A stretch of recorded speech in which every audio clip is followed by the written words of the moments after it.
आज हम लोग डिस्कस करेंगे अपने चैप्टर का दूसरा पार्ट जिसका नाम है हिटलर्स राइज टू पावर।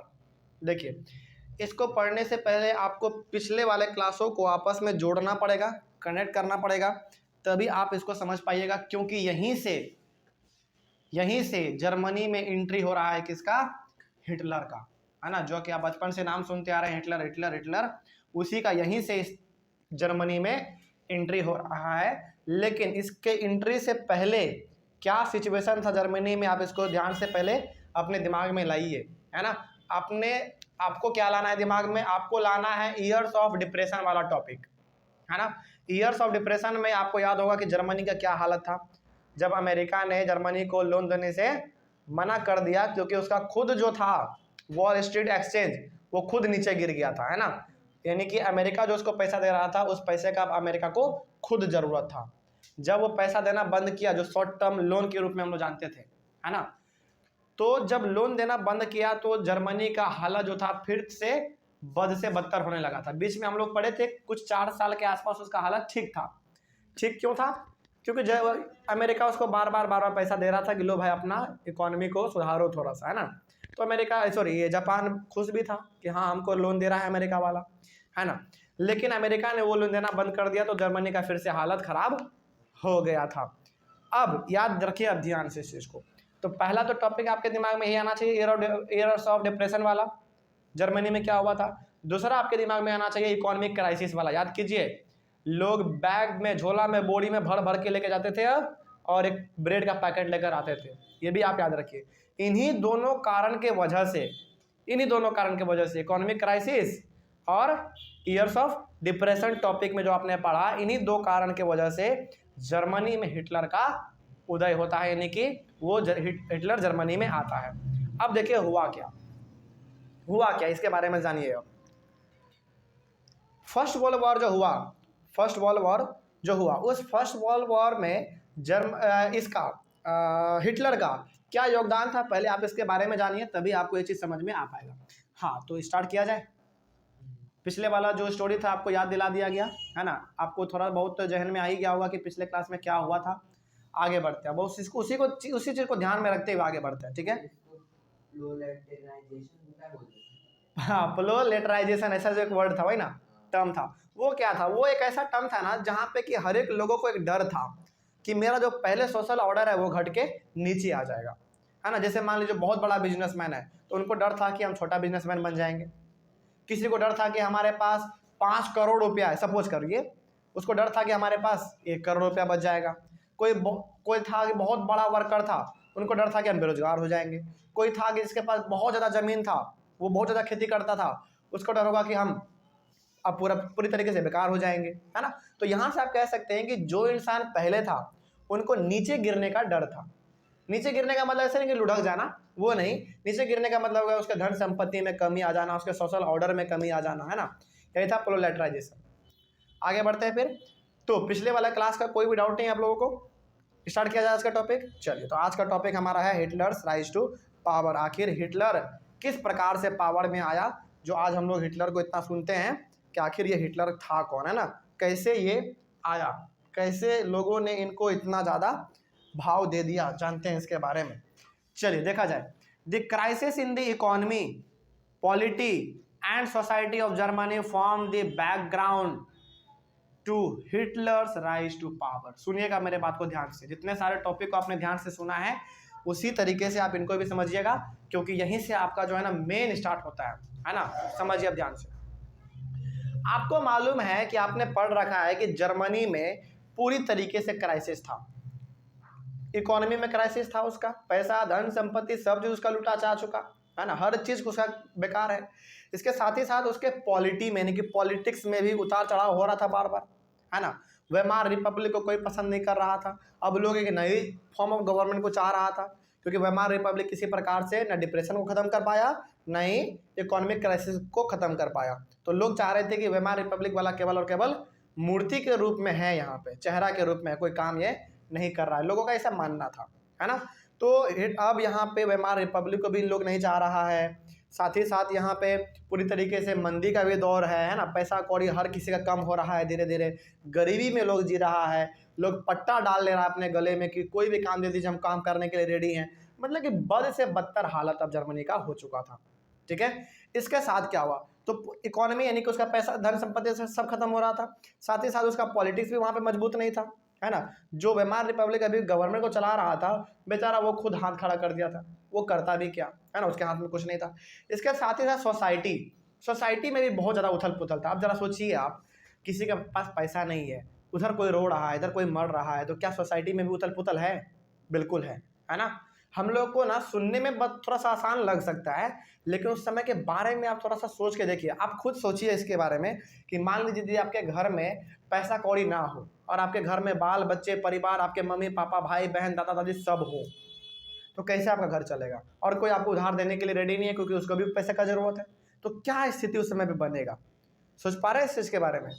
मतलब ये भयावह स्थिति आ जाता है ना। उसी प्रकार का पूरी तरीके से जर्मनी में हो रहा था, और इसी चीज़ों को लेकर धीरे धीरे आगे कौन बढ़ रहा था? हिटलर बढ़ रहा था। यानी कि ये सब कुछ जब हो रहा था तो हिटलर अपने आंखों से देख रहा था इन सब चीज़ों को। ठीक है, हिटलर इन सभी चीज़ों को देख रहा था, लेकिन इसके पहले तक हिटलर कहीं पे भी जिक्र हुआ क्या? इकोनॉमिक क्राइसिस के बारे में आपने पढ़ा, डिप्रेशन के बारे में आपने पढ़ा, क्या कहीं पे हिटलर का जिक्र हुआ? नहीं हुआ। लेकिन हिटलर ये बगल से ही हर चीज़ों को देख रहा था।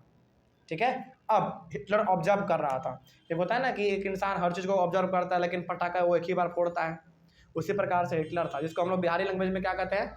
भितरगुन्ना, है ना। देखता वो हर चीज़ है लेकिन वो रिस्पॉन्स बहुत ही बाद में करता है, बड़ा चुपके से वो रिस्पॉन्स करता है ना।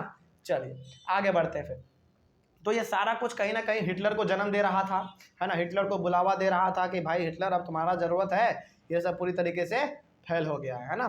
तो यहाँ से हिटलर का धीरे धीरे बैकग्राउंड जो है वो तैयार हो रहा था। आगे बढ़ते हैं फिर। हिटलर वाज बोर्न इन 1889, याद रखिएगा डेट पूछता है ये वाला, ठीक ना। हिटलर का जन्म कब हुआ था? 1889 में। वो भी कहाँ पे? ऑस्ट्रिया में। ऑस्ट्रेलिया नहीं, ऑस्ट्रिया अलग है। हाँ हाँ, ठीक ना। तो ये ऑस्ट्रेलिया अलग है, ऑस्ट्रेलिया एक अलग कंटिनेंट ही है ना। ऑस्ट्रिया अलग है, ये एक यूरोपियन कंट्री है ऑस्ट्रिया। चलिए, तो इनका जन्म हुआ 1889 में, वो भी ऑस्ट्रिया में।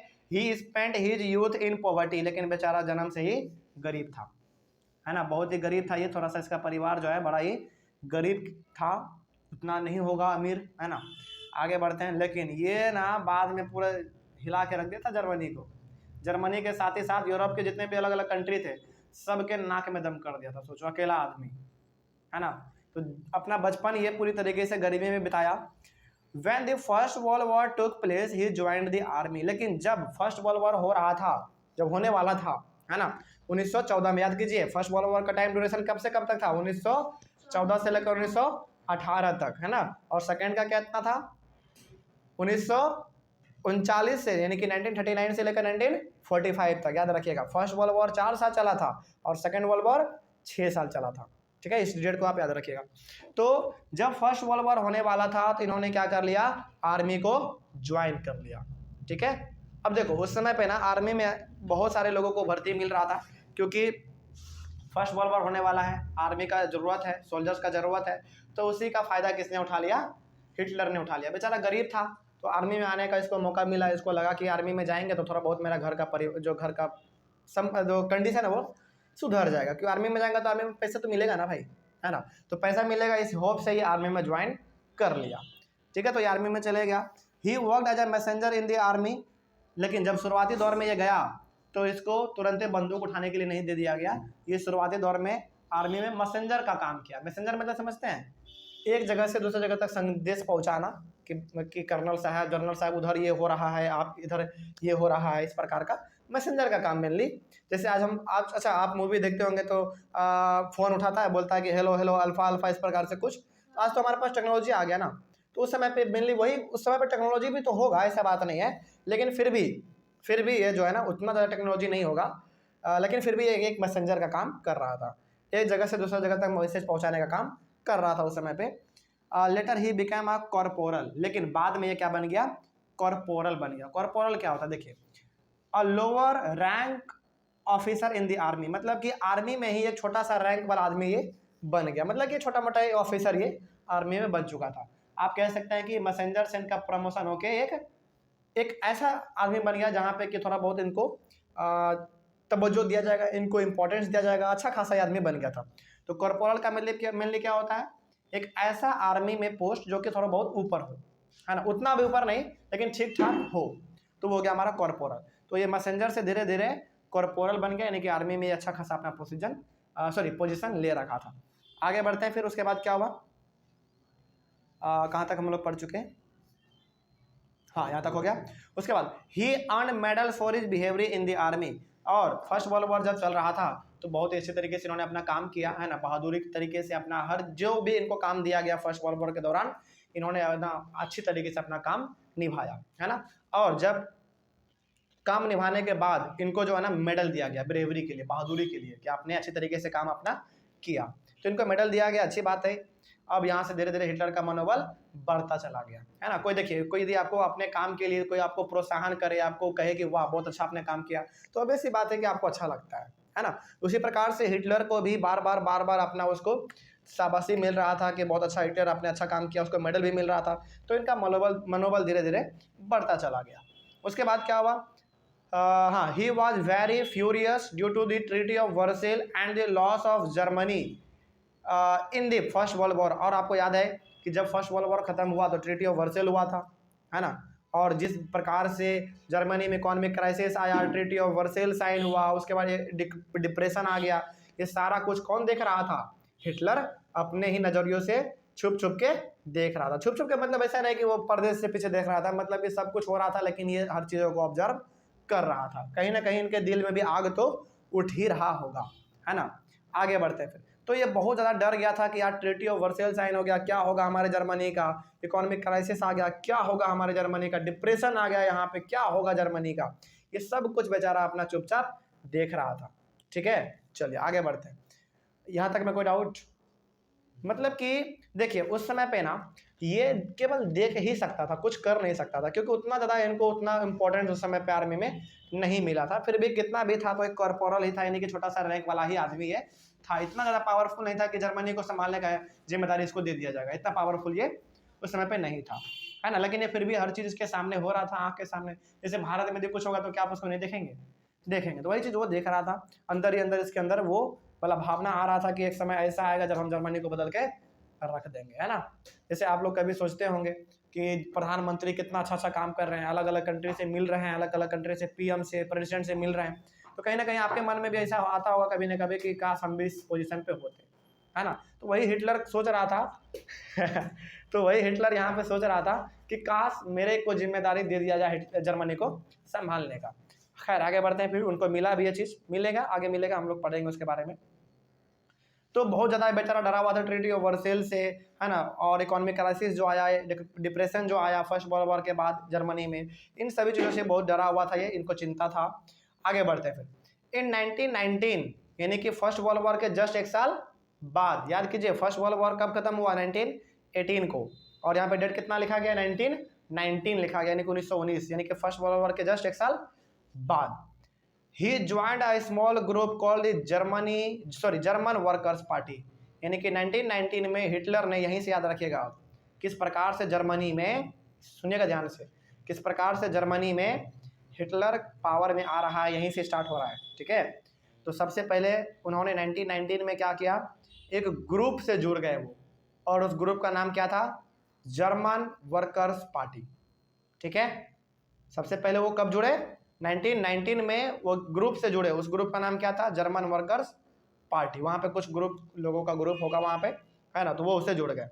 Letter he took the German Workers Party, later he took over the German Workers Party and renamed it the National Socialist German Workers Party. सोचो, अभी फिलहाल इनको कौन सा पद मिला हुआ है आर्मी में, कॉर्पोरल का पद मिला हुआ है, यानी कि थोड़ा बहुत तो इसके पास, मतलब कि कह सकते हैं दबदबा तो इनके पास है ना। आर्मी वाला आदमी है भाई, पहला बात तो ये हो गया। दूसरी बात, इनके पास रैंक है अच्छा खासा, है ना, इनका पहुंच है आर्मी में अच्छा खासा, उतना भी नहीं है लेकिन फिर भी है ना, आर्मी का ऑफिसर है ये, इसका ऐसा है। तो पहली बात तो इन्होंने जर्मन वर्कर पार्टी को ज्वाइन किया। उसके साथ ही साथ इन्होंने क्या किया, जर्मन वर्कर पार्टी को अपने कब्जे में ले लिया। सोचो कब्जे में क्यों लिया होगा, क्योंकि ये भाई आर्मी का आदमी था, थोड़ा बहुत इनको सपोर्ट मिल गया होगा, है ना। आर्मी का आदमी ऐसे भी कहीं पे आ जाता है ना, उसको कोई टोक नहीं सकता है। जैसे मान लीजिए आर्मी कोई अपना वर्दी पहन के घूम रहा हो रोड पे, पुलिस उसको नहीं टोकेगा, समझ रहे बात को। हालांकि अलग अलग अपना प्रोसीजर है, लेकिन फिर भी एक सम्मान का भाव आता है ना। चलिए, तो उन्होंने क्या किया, सबसे पहले जर्मन वर्कर पार्टी में ज्वाइन करके बाद में जर्मन वर्कर पार्टी को अपने अंदर में ले लिया, यानी कि उसका वो लीडर बन गया। बाद में हिटलर ने उसी जर्मन वर्कर पार्टी का नाम क्या कर दिया, National Socialist German Workers Party, नाम उसका बदल के कर दिया, ठीक है। And later this party came to be known as Nazi Party. सोचिए, और बाद में वही वाला जो National Socialist German Workers Party था, वही बाद में क्या बना दिया गया हिटलर के द्वारा, नाजी पार्टी। तो नाजी पार्टी कैसे बना मालूम चला। सबसे पहले हिटलर क्या किया, एक जर्मन वर्कर पार्टी ग्रुप में ज्वाइन किया, उसका वो लीडर बन गया खुद, है ना, लीडर बन गया। लीडर बनने के बाद उसका नाम क्या उन्होंने चेंज कर दिया जर्मन वर्कर पार्टी का, national Socialist German worker party. German worker party रहने दिया, बस आगे 2 वर्ड और लगा दिया, कौन सा, नेशनल सोशलिस्ट, ठीक ना। और बाद में वही वाला ग्रुप, वही पार्टी यानी कि national Socialist German worker party, बाद में क्या बना दिया उन्होंने, नाजी पार्टी बना दिया, ठीक है। तो कोई पूछेगा आपसे कि नाजी पार्टी कैसे बना, तो बेसिकली पहले जर्मन वर्कर पार्टी था, हिटलर उसमें ज्वाइन कर गया, उसको हिटलर ने अपने कब्जे में ले लिया, उसका नाम क्या रख दिया, National Socialist German Workers party, और बाद में उसी नाम को बदल के उन्होंने क्या कर दिया, नाजी पार्टी कर दिया। पूछता भी है ना, नाजी पार्टी कैसे बना, इसके पूछता है, इसके बारे में आप याद रखिएगा। तो इस प्रकार से नाजी पार्टी का गठन हुआ, किस प्रकार से नाजी पार्टी आपके सामने आया ये आपने देख लिया, ठीक है। आगे बढ़ते हैं फिर, उसके बाद हाँ यहाँ तक हो गया। उसके बाद हाँ 1923 Hitler plan to seize control over Bavaria. 1923 में यानी कि 1919 में उन्होंने नाजी पार्टी का संगठन बना दिया, और 1923 में यानी कि कितने साल बाद, 4 साल बाद वो किस पे कंट्रोल करना चाह रहा था, बावेरिया पे करना चाह रहा था। सोचो, बावेरिया छोटा सा जगह है वहाँ का, आप कह सकते छोटा मोटा कंट्री ही होगा, है ना, यूरोप का, सारा बात यूरोप का ही हो रहा है। तो वो सोचो, अभी फिलहाल ये नाजी पार्टी का गठन किया है, इनके पास उतना सपोर्ट भी नहीं है ना, लेकिन फिर भी इसका हिम्मत देखो, कंट्री पे हमला करने जा रहा है। सोच रहे हो इसका जज्बा देखो, यही जज्बा इसको बाद में बनाता है हिटलर, सोचो, है ना। इसीलिए कहा गया है ना कि यदि आप गंगा जी में तैरना नहीं आता है तो उसमें छलांग मारना भी एक बहुत बड़ा साहस का बात होता है ना। भले आपको तैरना नहीं आ रहा हो, लेकिन फिर भी आप यदि गंगा जी में छलांग मार रहे हैं तो बहुत बड़ा आपके अंदर साहस है।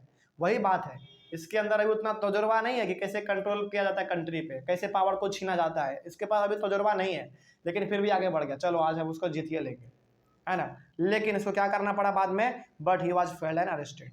लेकिन बाद में ये जिस उत्साह से गया था कब्जा करने के लिए बावेरिया पे, वो तो हुआ नहीं, लेकिन बाद में इसको अरेस्ट कर लिया गया, है ना, ये फेल हो गया, अरेस्ट कर लिया गया इसको।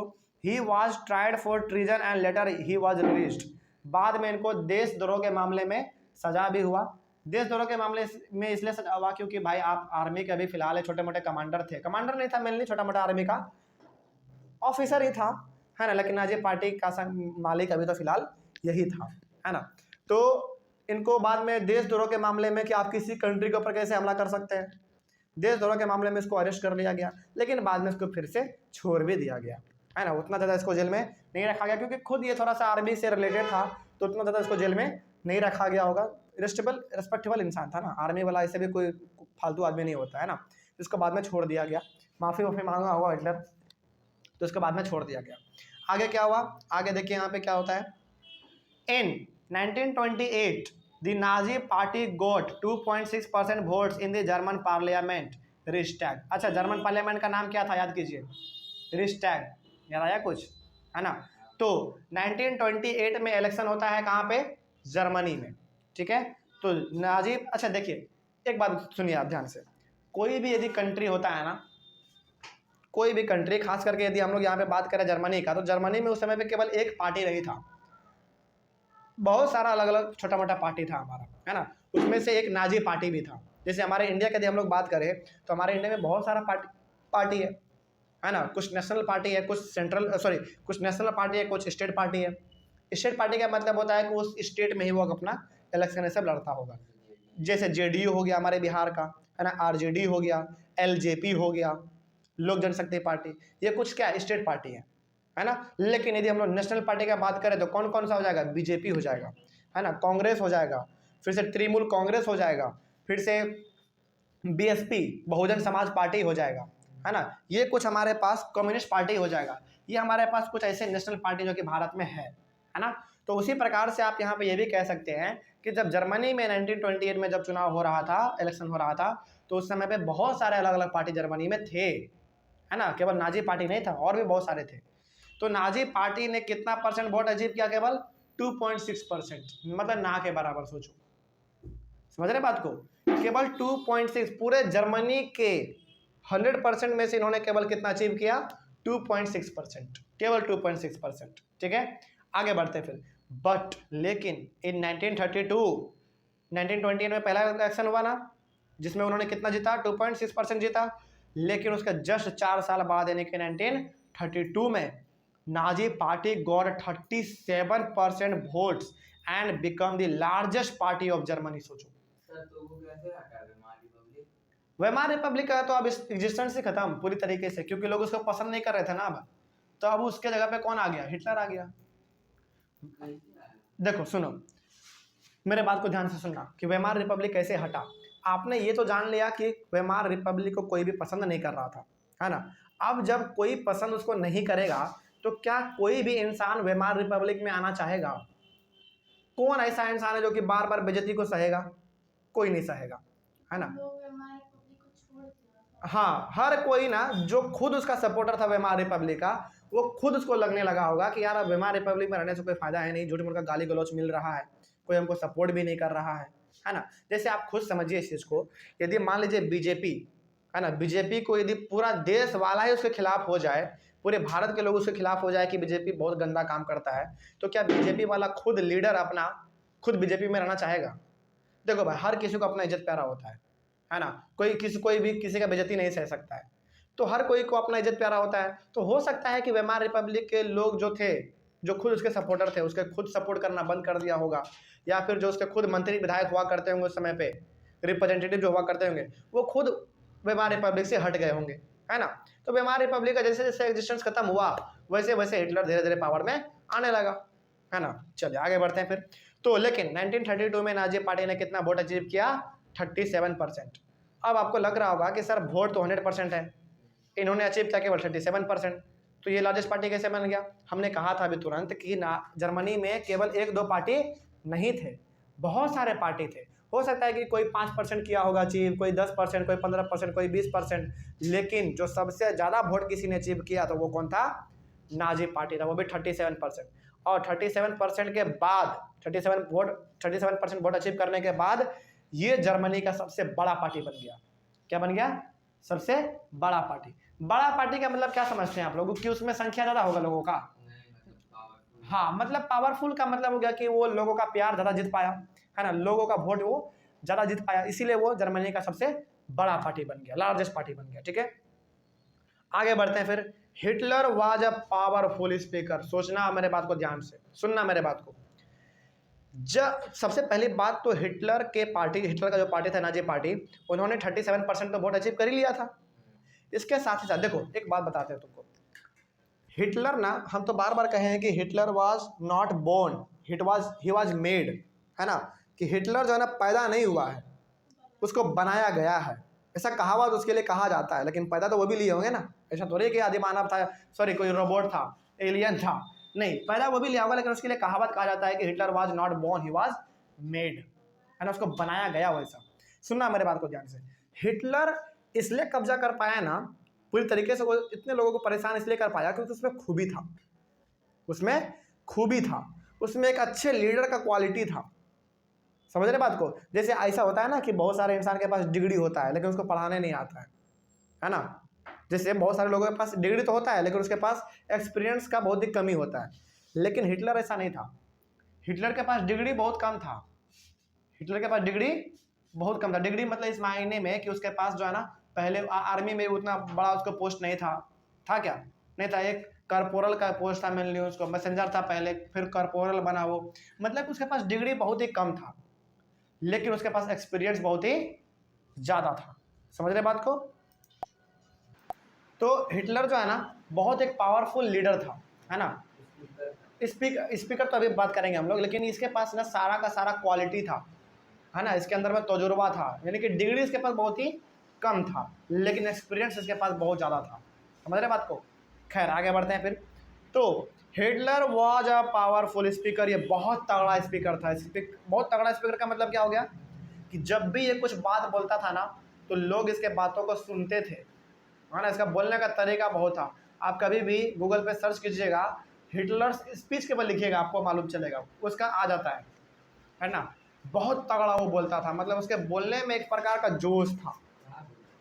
जिस भी प्रकार का वो स्पीच देते थे, जैसे हमारे प्रधानमंत्री देते हैं ना अपना स्पीच, उसी प्रकार से वो भी अपना स्पीच देते होंगे, लेकिन उसका स्पीच बोलने का जो तरीका था बहुत पावरफुल था। मतलब कि जब वो बोलना शुरू करता था ना तो लोग उसको बैठ के सुनते थे, इस प्रकार का, है ना। तो बहुत पावरफुल वो स्पीकर था। आगे बढ़ते हैं फिर। His passion and his words motivate the people of the Germany. सोचो, इसका जो पैशन था, इसका बोलने का तरीका था, इसका जो एक एक शब्द होता था ना लोगों के दिल पे जाके बैठ जाता था, और इसी से लोग क्या होते थे? मोटिवेट होते थे, है ना। अब देखो मोटिवेट कैसे होते थे, अभी आपको मालूम चलेगा। देखा जाए यहाँ पे ध्यान से। He promised to build a strong nation. सोचिए ध्यान से, चूंकि इलेक्शन हुआ 1932 में, और इसका जो पार्टी था नाजी पार्टी 37 वोट अचीव कर लिया, तो नाजी का सॉरी जर्मनी का क्या हो गया, ये सबसे लार्जेस्ट पार्टी हो गया। अब चूंकि लार्जेस्ट पार्टी है तो इसको रूल करना है अपने जर्मनी पे, है ना। तो ये लोगों से प्रॉमिस क्या करता है, सुनिएगा ध्यान से। लोगों से प्रॉमिस करता है कि he promised to build a strong nation. ये लोगों को कहता है कि आप मेरे ऊपर भरोसा कीजिए, हम आपसे प्रॉमिस करते हैं कि जर्मनी को सबसे स्ट्रॉन्ग नेशन बना के देंगे। सोचो, और इस समय पे जो भी ये बोल रहा था ना सारा लोग आंख बंद करके इसके ऊपर विश्वास कर रहा था। मालूम है क्यों? क्योंकि अभी फिलहाल जर्मनी का हालत बद से बदतर था। वेमार रिपब्लिक को लोग दोष रहे थे, अब आ गया बीच में कौन? नाजी पार्टी आ गया, हिटलर आ गया। तो हिटलर जो भी बोल रहा था हर किसी को लग रहा था कि नहीं ये जो बोल रहा है वो सही बोल रहा है, ये करके दिखाएगा। लोगों को ऐसा लग रहा था, क्योंकि वेमार रिपब्लिक ने तो कुछ किया नहीं, कहाँ वो कुछ कर पाया बेचारा, है ना। हिटलर देखो, हिटलर ना अच्छा आदमी था, लेकिन उसका जो रूल करने का तरीका था ना, उसका जो मानसिकता था ना बहुत खराब था उसका। उनका मानसिकता केवल और केवल ये था कि जर्मनी को सुपर पावर बना दिया जाए, चाहे वो किसी भी तरीके से, लोगों को मारना पड़े, पीटना पड़े, कोई भी हथकंडा अपनाना पड़े, अपना लो, लेकिन जर्मनी को पावरफुल बना दो। यही उनका मानना था। देखो कोई भी आदमी ना जन्म से बुरा नहीं होता, है ना। जब जन्म लेता है ना उसका मेमोरी पूरा माइंड ब्लैंक रहता है, लेकिन वो जिन चीज़ों को सीखता है देखता है उन्हीं चीज़ों के अकॉर्डिंग वो ढल जाता है ना। तो हिटलर भी शुरू में अच्छा आदमी रहा होगा, गरीबी में अपना जीवन जिया है, तो फिलहाल उसके आसपास का वातावरण ठीक ठाक रहा होगा। लेकिन जैसे जैसे जर्मनी में इंसिडेंट हो रहे थे, ट्रीटी ऑफ वर्सेल हुआ, फर्स्ट वर्ल्ड वॉर में वो हार गया, तो वैसे वैसे जर्मनी को देखते हुए हिटलर का भी मन बदलने लगा, है ना। तो आगे बढ़ते हैं। खैर, तो ये क्या प्रॉमिस किया? ये प्रॉमिस किया कि हम एक जर्मनी को एक बहुत स्ट्रॉन्ग नेशन बना के देंगे। साथ ही साथ undo the injustice of the treaty of Versailles. याद रखिए, सुनिए मेरे बात को ध्यान से। फिर हिटलर कहते हैं जर्मनी वाले लोगों को कि ट्रीटी ऑफ वर्सेल में जो कुछ भी हुआ उन सभी को हम दोबारा मतलब इस प्रकार से चेंज करेंगे कि किसी प्रकार के लोगों की समस्या का सामना नहीं करना पड़ेगा। मतलब कि ट्रीटी ऑफ वर्सेल के द्वारा जर्मनी ने जिन भी चीज़ों को खोया था वो सारा का सारा चीज़ हम वापस लाएंगे। सोच रहे हैं बात को? समझ रहे हैं? कोई डाउट यहाँ तक? तो हिटलर देखो कितना ज़्यादा मस्त मस्त ये प्रॉमिस कर रहा है, और ये वो वही प्रॉमिस कर रहा है जिन वजह से जर्मनी के लोगों के पास गुस्सा है ना। जर्मनी के लोगों के पास मेनली गुस्सा क्यों है? गुस्सा है ट्रीटी ऑफ वर्सेल को लेकर, है ना, कि क्योंकि ट्रीटी ऑफ वर्सेल में उन्होंने बहुत कुछ खो दिया था। तो हिटलर का माइंड देखो यहाँ पे वो किस प्रकार से वहाँ के लोगों का दिल जीतना चाह रहा है। वो एक से एक प्रॉमिस कर रहा है, वो कह रहा है कि हम जो है ना जर्मनी में जो भी ट्रीटी ऑफ वर्सेल में जर्मनी खोया था उन सब चीज़ों को हम वापस लाएंगे। तो अब जरा आप खुद सोच के बताइए, क्या लोगों का विश्वास इसके प्रति बढ़ेगा कि नहीं बढ़ेगा? बिल्कुल बढ़ेगा, क्योंकि ये ऐसा आदमी था जो कि बात कर रहा था जर्मनी को सुधारने का। ठीक है, आगे बढ़ते हैं फिर। And restore the dignity of the German people, इसके साथ ही साथ जर्मनी के लोगों का जो मान सम्मान इज्जत मर्यादा जो खो चुका था उसको हम दोबारा वापस लाएंगे। समझ रहे बात को? अच्छा जरा सोचिए, यहाँ पे हिटलर ये भी कह सकता था ना, सुन लो मेरे बात को ध्यान से, हिटलर ये भी कह सकता था कि हम अब पावर में आ गए हैं, जो कि हमारा यहाँ पे गवर्नमेंट अब बनने जा रहा है, तो ये हिटलर ये भी कह सकता था कि हम एजुकेशन पे काम करेंगे, हेल्थ पे काम करेंगे, है ना, रोड अच्छा सा बनाएंगे, स्कूल बनाएंगे, कॉलेज बनाएंगे, ये कह सकता था ना। लेकिन ये ऐसा कहीं पे नहीं कहा।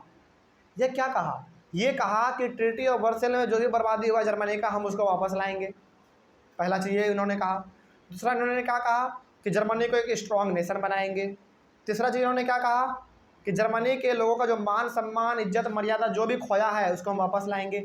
मोटा मोटी ये जर्मनी के लोगों के माइंड को ये बदलना चाह रहा है ना। जिस प्रकार लोगों के अंदर अभी गुस्सा है उसी गुस्से के ऊपर ये काम करना चाह रहा है ना।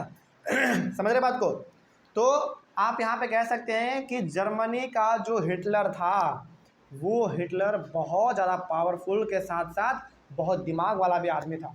वो लोगों के दिमाग से खेलता था वो, है ना। चलो आगे बढ़ते हैं फिर। उसके बाद क्या हुआ?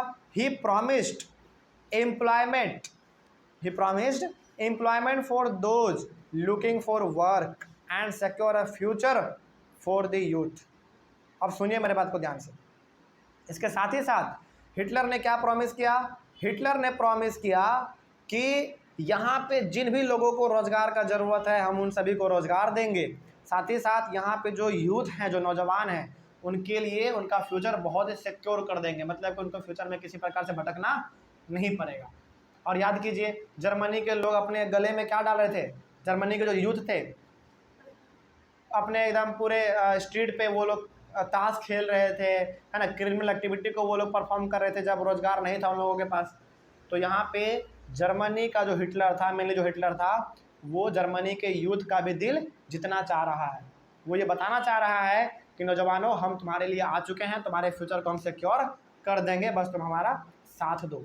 तो जर्मनी का जो हिटलर था ना वो बहुत ही दिमाग वाला आदमी था, इसीलिए तो कहा गया he was a powerful speaker, है ना। बड़ा मस्त आदमी था ये, बोलता बड़ा मस्त था ये। ऐसा बोलता था ना कि जैसे इसके मुंह से ना एकदम शहद टपक रहा हो, इस प्रकार से, है ना। आगे बढ़ते हैं फिर। He promised to remove all foreign influences and resist all foreign conspiracy against Germany। इन्होंने इसके साथ ही साथ ये वादा किया कि जितने भी अलग अलग कंट्री दबाव डाल रहे हैं जर्मनी के ऊपर अलग अलग प्रकार से, कोई ट्रीटी ऑफ वर्सेल साइन कर दे रहा है, कोई हमारा रेन लैंड ले जा रहा है, कोई रूड लेके चला जा रहा है, कोई हमारा सोना ले रहा है, कोई कोयला ले रहा है, कोई आयरन ले रहा है, जो भी है इन सभी चीज़ों को हम बंद करेंगे, है ना। मतलब कि जर्मनी के बर्बादी को हम पूरी तरीके से रोक देंगे, ऐसा हिटलर का कहना था। ठीक है, आगे बढ़ते हैं फिर। उसके बाद and resist all foreign conspiracies against Germany. इसके साथ ही साथ जिस भी प्रकार का दुष्व्यवहार, जिस प्रकार का गलत बिहेवियर अलग अलग कंट्री जर्मनी के साथ कर रहा है उसको भी हम खत्म कर देंगे। अब जरा सोचिए, जितना भी समस्या था वो सारा का समस्या का जिम्मेदारी कौन ले लिया? हिटलर ले लिया, उसका पार्टी ले लिया, नाजी जर्मनी वाला, नाजी पार्टी ले लिया मेनली। तो ऑब्वियस ही बात है कि जर्मनी के लोग किसको अपना भगवान मान रहे थे? हिटलर को अपना भगवान मान रहे थे कि यही आदमी है जो कि हमको डूबते हुए नैया से पार लगा सकता है ना। तो हिटलर पूरी तरीके से यहाँ पे एक मसीहा बन गया था। ठीक है, आगे। He understood the importance of rituals and mass mobilisation. Hitler वहाँ के लोगों के रिचुअल्स को समझ चुका था। देखिए किसी भी कंट्री में ना यदि वहाँ के लोगों का दिल जितना होना, तो वो जो तौर तरीका अपनाते हैं अपने जीवन को चलाने के लिए, जिसमें भगवान को मानते हैं, जिसमें फेस्टिवल को मनाते हैं, उसको बढ़ावा दे दीजिए, वो लोग आपके खिलाफ अपने आप हो जाएंगे। समझ रहे बात को? मतलब कि ये चाहता था कि जर्मनी में जिस प्रकार के लोग, अधिकतर लोग जिस प्रकार के फेस्टिवल को अपनाते हैं, उन फेस्टिवल को थोड़ा सा और बढ़ावा दे दिया जाए, उनके रिचुअल्स को, जो उनका परंपरा है उसको और थोड़ा सा बढ़ावा दे दिया जाए, ऑटोमेटिक जर्मनी के लोग उसके पीछे दौड़ते हुए चले जाएंगे, है ना। तो पूरी तरीके से आप मेनली यहाँ पे कह सकते हैं कि हिटलर वो हर तरीका अपना रहा था जिससे कि हिटलर जर्मनी के लोगों का दिल जीत सकता था। ठीक है। And mass mobilisation, mass mobilisation का मतलब क्या हो गया कि अपने तरफ लोगों को किस प्रकार से किया जाए ये पूरी तरीके से ये समझ चुका था, ठीक है। आगे, Nazis held massive rallies and public meetings to demonstrate the support for Hitler and to establish a sense of unity among the people। तो हिटलर के साथ ही साथ जो हिटलर के सपोर्टर थे, जो नाजीज लोग थे, है ना, उन सभी ने क्या किया, अलग अलग जगह पर अलग अलग समय पर अलग अलग तरीके से रैली निकाला, प्रोटेस्ट मतलब कि डेमोन्स्ट्रेशन निकाला।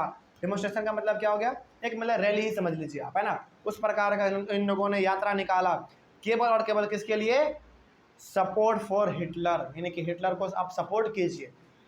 समझ रहे बात को, देखिए सुनिए मेरे बात को। नाजी पार्टी का लीडर कौन, हिटलर। तो हिटलर ने क्या कहा अपने सपोर्टर्स को कि तुम मेरे पावर को बढ़ाने के लिए क्या करो, अलग अलग जगह पर जाके प्रचार प्रसार करो और लोगों को बताओ कि हिटलर ही जो है तुम्हारे दुख समस्याओं को सह सकता है और उसको समाधान, उसका समस्या का समाधान कर सकता है।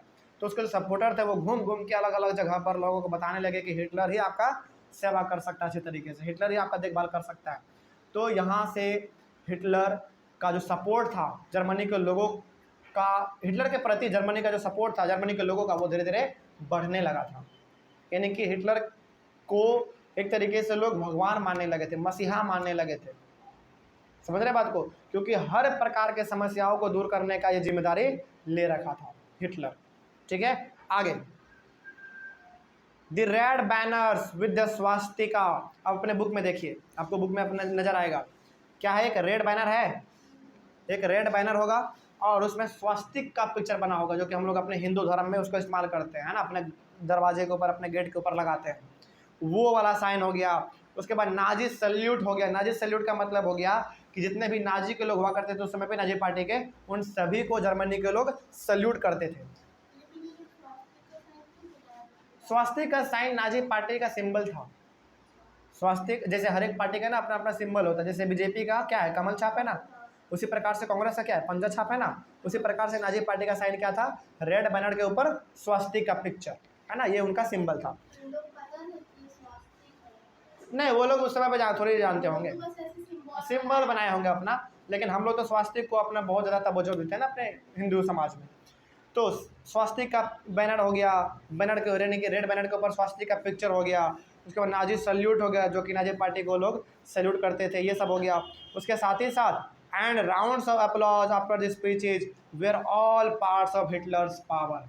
इसके साथ ही साथ जब अपना हिटलर जो है ना स्पीच देता था तो ताली का तो कमी नहीं रहता था। यानी कि पूरी तरीके से आप कह सकते हैं कि जब हिटलर अपना स्पीच देता था तो हर कोई उसके भाषण को अच्छी तरीके से सुनता तो था ही, इसके साथ ही साथ जब हिटलर अपना स्पीच ख़त्म करता था तो लोगों के ताली रुकते नहीं थे। सोचो, इस प्रकार का था। मतलब कि हिटलर ना पूरी तरीके से ये मन बना लिया था कि हमको लोगों के दिलों पे पहले राज करना है, उसके बाद जो करना होगा करेंगे, है ना। तो ये सारा कुछ हिटलर के पावर को दिखा रहा था, ठीक है। आगे चलते हैं। Nazi propaganda skilfully showed Hitler as a messiah, a saviour of the people. तो नाजी का जो प्रोपेगेंडा था, प्रोपेगेंडा का मतलब क्या होता है, प्रोपेगेंडा का मतलब होता है कि अपने मैसेज को फैलाना, अपने आइडिया को फैलाना। वो आइडिया आप किसी भी तरीके से फैला सकते हैं, चाहे रेडियो के इस्तेमाल से, टेलीविज़न के इस्तेमाल से, न्यूज़पेपर के माध्यम से, या फिर मीटिंग करके, है ना, अपने आइडिया को फैलाइए।